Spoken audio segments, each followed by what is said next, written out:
ដើម្បីបង្កើតទៅលើ poster នេះមួយតើខ្ញុំត្រូវចំណាយពេលប្រហែលម៉ោងហើយខ្ញុំត្រូវគិតអ្វីខ្លះដើម្បីធ្វើទៅលើ poster នេះអញ្ចឹងមកខាត់ពេលយូរយើងចូលទៅក្នុងវីដេអូ detail ឬក៏វីដេអូកាត់ទាំងអស់គ្នាអញ្ចឹងដំបូងឡើយគឺខ្ញុំបង្កើតទៅនឹង artboard 2000 គុណនឹង 2000 pixel ដើម្បីធ្វើទៅលើ artwork មួយហ្នឹងដើម្បីយកទៅ post នៅក្នុង page របស់ក្រុមហ៊ុនអញ្ចឹងទៅហើយដំបូងឡើយគឺខ្ញុំបានបង្កើតទៅនឹង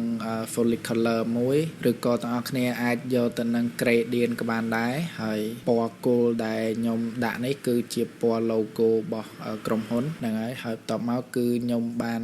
ដាក់របៀបថាមានទៅនឹង from មកដូចព្រះអាទិត្យអញ្ចឹងទាំងអស់គ្នា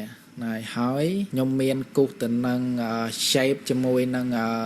ellipse tool ផងដែរដើម្បីដាក់របៀបថាជើងឲ្យប្រដាកនឹងផុសឡើងអញ្ចឹងទៅអានេះជា concept ឬក៏ការគិតរបស់ខ្ញុំហើយក៏យើងទាញទៅនឹង product ដែលយើងលូកដាច់ប្រចាំគឺមាន ice latte កាហ្វេខ្មៅជាមួយនឹង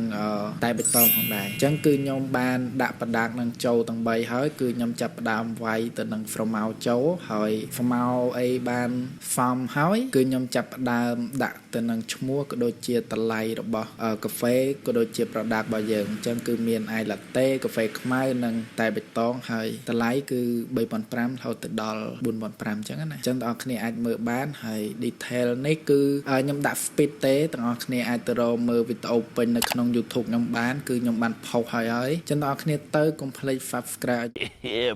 អ្នកមួយផងណាហើយអញ្ចឹងគឺ poster យើងគឺចិត្តចប់ហើយបងប្អូនគ្នាឲ្យប្រមាណលើប្រមាណដែរចំពោះ poster មួយនេះអញ្ចឹងកុំភ្លេច comment ផងអញ្ចឹងជួបខ្ញុំនៅវីដេអូក្រោយបាយបាយ